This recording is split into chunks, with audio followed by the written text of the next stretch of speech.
عزیز طلباء و طالبات، ہم لوگ اردو میں سفرنامہ نگاری، اردو میں سفرنامہ اس عنوان سے گفتگو کر رہے تھے۔ ہم نے پچھلے ابواب میں اردو سفرناموں کے تعلق سے گفتگو کی،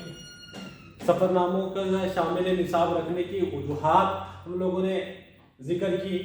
اور اردو میں سفرنامے کی مقام مرتبہ کیا ہے اور شامل نصاب میں سفرناموں کو کیوں شامل کیا گیا، اس موضوع سے بھی ہم نے گفتگو کی ہے۔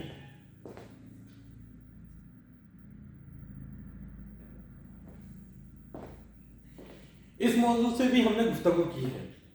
آئیے اب ہم ادبی اعتبار سے سفرنامہ کیا ہے، سفرنامہ کیا ہے اور سفرنامے کا فن، ہم ادبی اعتبار سے ان دو نکات پر بات کریں گے۔ عزیز طلباء، بنیادی طور پر ہم نے، جیسے میں نے اشارتاً کچھ باتیں آپ سے کہی تھی، کچھ باتوں کا وضاحت بھی کی کہ سفرنامہ، سفر کسے کہتے ہیں، سفرنامہ اگر سفر کا ذکر اگر کیا جائے تو ہمارے ذہنوں میں کیا نقشے پیدا ہوتے ہیں۔ بلکہ میں نے یہاں تک آپ لوگوں سے گفتگو کرنے کے دوران یہ بتایا کہ جو انسان کی زندگی ایک سفر ہے، ایک جملہ ہمارے پاس اٹھانا گیا کہ زندگی ایک سفر ہے، اور وہ رائد الوقت جملہ ہے، اور ہم مانتے ہیں کہ زندگی کس حوالے سے سفر ہے۔ اور میں نے وہ بھی ایک پس منظر میں آپ کو وہ دنیا کی ابتدا سے عالم ارواح سے لے کر عالم آخرت تک کا جو انسان کا سفر، اس حوالے سے بھی آپ سے بات کی ہے۔ بہرحال یہ تو تمہیداً گفتگو ہوئی تھی۔ اب آئیے باضابطہ طور پر سفر کسے کہتے ہیں ہم دیکھیں گے۔ سفر ہم نے جو مختصر سے مانا کہ ایک مقام سے دوسرے مقام پر منتقل ہونا سفر کہلاتا ہے، پھر سواری سے ہو، بغیر سواری سے ہو، یا قدیم اور جدید دور کے جو اسفار ہیں، ان لوگوں کے اندر جو تبدیلیاں، ان ساری تبدیلیوں کے ساتھ بنیادی چیز یہ ہے کہ کسی ہیلے یا کسی حوالے کے ذریعے سے، کسی وجہ کے لیے، کسی بغیر وجہ کے لیے آدمی اپنے ذوق کی تسکین کے لیے یا کسی ضرورت کے لیے ایک مقام سے دوسرے مقام پر جو منتقل ہوتا ہے، اس کا ایک مقام سے دوسرے مقام پر جانا یہ سفر کہلاتا ہے۔ یہ بات ایک دم واضح طور پر ایک دم کلیئر ہے۔ اب ادب میں سفرنامے کی کیا اہمیت ہے اور اس سفرناموں کو ایک ادبی صنف کیوں مانا گیا؟ عزیز طلباء و طالبات، اگر ہم اس طرف آتے ہیں تو ہم کو معلوم ہوتا ہے کہ انسان کا سفر کا چلی نامت کا ساتھ ہے۔ انسان کی بنیادوں میں سفر گڑھا ہوا ہے کہ بغیر سفر کے انسان کی بنیاد ہی مکمل نہیں ہوتی۔ یا جیسے میں نے اس سے پہلے گفتگو کہ سفر وسیلہ ظفر، یا سفر بالظفر، یعنی سفر کرو کامیابی حاصل کرو، سفر کرو صحت حاصل کرو، یہ جو احادیث کے حوالے سے بات آتی ہے تو یہ بات واضح ہے کہ انسان، اگر ہم انسانی زندگی کی تاریخ کا مطالعہ کریں، انسانی زندگی کی تاریخ کی طرف دیکھیں تو ہم کو معلوم ہوتا ہے کہ انسان جب تک ترقی نہیں کر پاتا، انسان کے پاس نئے تجربات اور نئے مشاہدات تب تک حاصل نہیں ہوتے، یا انسان اپنی بود و باش اور نشو و نما میں ترقی و ترویج یا اضافہ تب تک نہیں کر سکتا جب تک کہ وہ سفر نہ کرے۔ سفر انسان کے کامیابی کی علامت ہے۔ اگر میں آپ کو تھوڑا تاریخی پس منظر میں لے جاؤں تو مجھے معلوم، میں آپ کو بتا سکتا ہوں کہ انسان پہلے قبائلی زندگی گزارتا تھا، جہاں پر جس موسم میں اس کو رہنے، کھانے، پینے اور بود و باش کی اور اپنے جانوروں کی چراگاہ کی سہولت میسر آتی، انسان وہاں کا سفر طے کر لیتا۔ وہ موسم کی خوشگوار اور بہار کے موسم تک اس مقام پر قیام کرتا، اور جب اس مقام پر خزاں کا موسم آتا تو انسان اپنی ساری لوازمات کو لے کر دوسرے مقام پر چلا جاتا تاکہ اپنی ضروریات کی تکمیل ہو۔ تو انسان کا ایک مقام سے دوسری مقام کی طرف بڑھنا، قبائل سے ایک سماج کی شکل میں آنا، ایک قبائلی گروہی زندگی سے نکل کر ایک باضابطہ منظم سماج کا تشکیل دینا، قبائلی سرداری سے نکل کر باضابطہ ایک منظم اپنی حکومتوں کا قائم کرنا، یہ سب انسان کے سفر کی دین ہے۔ اگر ہم آپ کو دیکھیں، ہم کو معلوم ہوتا ہے کہ ترکوں کی تاریخ سے پہلے یا زمانے قریب کی جو اسلامی حکومت کا جو شیرازہ بکھرا، جسے سلطنت عثمانیہ کہا جاتا ہے، ان کی بنیادیں عثمان نے جس کی بنیادیں رکھی، یا تغلل نے جس کی بنیاد رکھی، ہم کو معلوم ہوتا ہے یہ خاندان بکھرے ہوئے تھے، یہ قبیلے تھے، یہ ٹولیوں کی شکل میں رہتے تھے، ان کا ایک سردار ہوتا تھا، اس کے ارد گرد یہ سب، لیکن یہ جیسے ضرورت کے حساب سے ایک مقام سے دوسری مقام کے لیے سفر کرتے رہتے تھے، لیکن جب خاندان بڑے گروہ ایک جگہ آنے لگے، ایک سماج بننے لگا، تو ان کو ایک باضابطہ، ایک منظم طریقے کی ایک پلاننگ کرنے کی ضرورت پڑی۔ ان لوگوں نے ایک سماج بنایا، ان لوگوں نے ایک بستی کو اپنا وطن بنایا، اور وہاں پر رہ کر ان لوگوں نے جو سفر کے ذریعے سے جو ترقیاں کی، تو یہ ہم لوگوں کے سامنے ہے کہ 750 سال تک ان لوگوں نے حکومتیں کی۔ یا اب آئیے انگلینڈ کی طرف، انگلینڈ کے تعلق سے یہ کہا جاتا ہے، حکومت برطانیہ کے تعلق سے یہ کہا جاتا ہے، ہمارا دیش 1947 میں آزاد ہوا، اس سے پہلے یہ کہا جاتا تھا کہ حکومت برطانیہ کی حکومت وہ حکومت جہاں کبھی سورج غروب نہیں ہوتا، یعنی یہ مسئلہ تھا کہ سورج کا جو گردشی سفر تھا، اگر کسی مقام سے طلوع ہوتا تو وہاں پہ بھی برطانیہ کی حکومت تھی، اور ایک مقام سے غروب ہو کر جہاں سے نکلتا تو وہ مقام پر بھی برطانیہ کی حکومت تھی۔ یعنی حکومت برطانیہ اتنا طویل تھی کہ سورج بھلے ہی کسی ایک ملک میں غروب ہو جائے، لیکن اگر اسی وقت کسی دوسری طرف طلوع ہوتا تو وہاں پر بھی حکومت برطانیہ کی حکومت تھی، اتنی بڑی۔ اب یہ ساری وجوہات کیا تھی؟ ایک چھوٹے سے علاقے سے نکل کر یہ قوم نے سفر کیا، ترقی کی، اور دوسرے ممالک میں جا کر اپنی تعارف دیا، اور دوسرے ممالک پر حکومتیں کی، اور یہ جب تب ہوا جب ان لوگوں نے سفر کو اختیار کیا، اور یہی وجہ ہے کہ کہا جاتا ہے کہ حکومت برطانیہ کا سورج طلوع نہیں ہوتا۔ اب یہ بات بنیاد ہے کہ یہ لوگ اپنے مقام کو چھوڑ کر، اپنے جائے وقوع کو چھوڑ کر نئی بستیاں، نئی زمینوں کی تلاش میں باہر نکلے۔ اللہ نے ان لوگوں کو ترقی دی، اور ان لوگوں کے مقدر میں حکومتیں، دنیا کی کامیابیاں اللہ نے ان کے قدموں میں ڈالی ہیں۔ اور یہ کسی بھی قوم کا، یہ چندر گپت موریہ کی تاریخ کی طرف آئیے، آپ کو معلوم ہوگا کہ کتنی بڑی حکومت تھی، یا پھر سکندر کی طرف آئیے، سکندر کہاں سے نکلا تھا اور کہاں تک پہنچا ہے، شعر بھی ہیں، آیا تھا کیا سکندر دنیا سے لے گیا کیا، تھے دونوں ہاتھ خالی نکلے ہوئے۔ تو بہرحال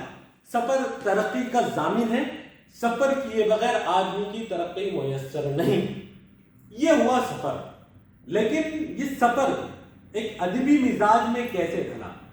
جب انسان نے، اور ایک ادبی پیرائے میں کیسے ایک صنف اور ایک فن کے طور پہ کیسا متعارف ہوا۔ تو اگر سفر کا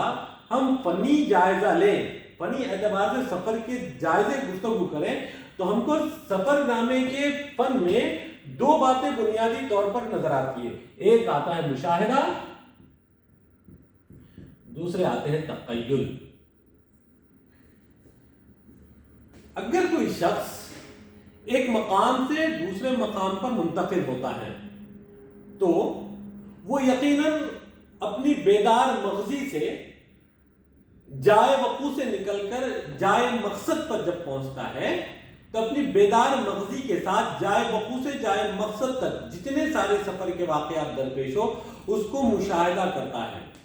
مشاہدہ اس کا آبزرو کرتا ہے، اس کے سامنے جو حالات آتے ہیں وہ اس سے نبر آزما ہوتا ہے اور اس سے کچھ نہ کچھ سیکھنے کی کوشش کرتا ہے۔ اب یہ اس کی ثوابدید پر ہے کہ اس کی ذہن اور فکر کتنی وسیع ہے، اس کا مشاہدہ کتنا طاقتور ہے، وہ کس چیز کو کن معنوں میں اپنے ذہن میں عکس کرتا ہے،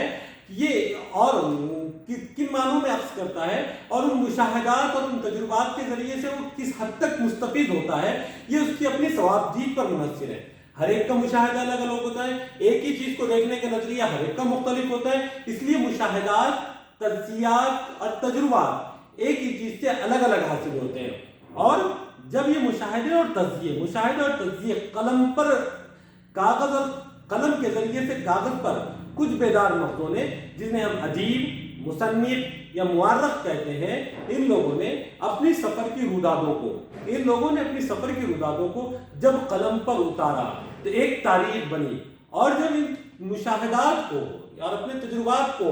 اپنے احساسات کے آٹے میں بھون کر اپنی تخیل کی پرواز کے ساتھ ایک ہمہ رنگی ایک قلمی نسخہ پیش کیا تو وہ سفر نامہ کہلایا۔ جیسے کسی صاحب نے کوئی مشاہدہ کیا، اس مشاہدات کے ساتھ اپنے احساسات کو شامل کیے، اور ایک تخیل کی پرواز کے ساتھ انہوں نے اسے قلم بند کر دیا۔ مشاہدہ، احساس اور تخیل، یہ تین چیزیں جب صفحہ کرتاس پر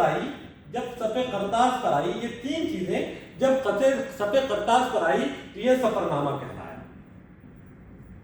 نامہ کہلایا. اس لیے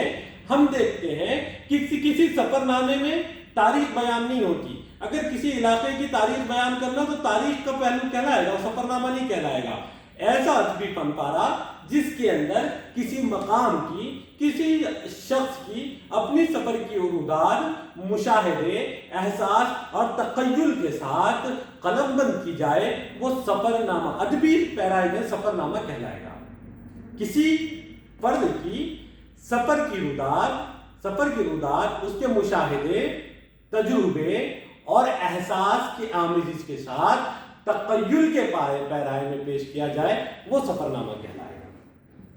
امید کہ یہ جو تعریف ہم نے سفر نامے کی ادبی تاریخ بیان کی کہ جس کے اندر کسی شخص کی سفر کی عروضات، اس کے مشاہدے اور تجربے کے ساتھ اس کے احساس کی رمق میں تخیل کی پرواز کے ساتھ قلم بند کیا جائے، وہ سفر نامہ کہلائے گا. اور اگر احساس اور تخیل اور مشاہدہ یہ چیزیں اس سے نکل جائیں اور وہ کوئی چیز کو قلم بند کریں تو وہ سفر نامہ نہیں بلکہ تاریخ کہلائے گی. تاریخ ایک ذمہ داری کا کام ہے. سفر نامے میں ادیب، مصنف، سفر نامہ نگار مکمل طور پر آزاد ہوتا ہے. جس چیز کے حوالے سے وہ لکھ رہا ہے وہ اپنے مشاہدے کی بنیاد پر، اور جس چیز کا جو تاثر اس کے دل پر پیدا ہو اور اس تاثر کے بعد جو احساس اس کا ضمیر کا جاگے، اس کے اوپر اس کا اپنا ذاتی اختیار ہوتا ہے. وہ کسی کا پابند نہیں ہوتا. اپنے مشاہدے اور اپنے احساس کو اپنی تخیل کی آمیزش کے ساتھ وہ مکمل طور پر آزاد ہوتا ہے کہ اس کو قلم بند کرے.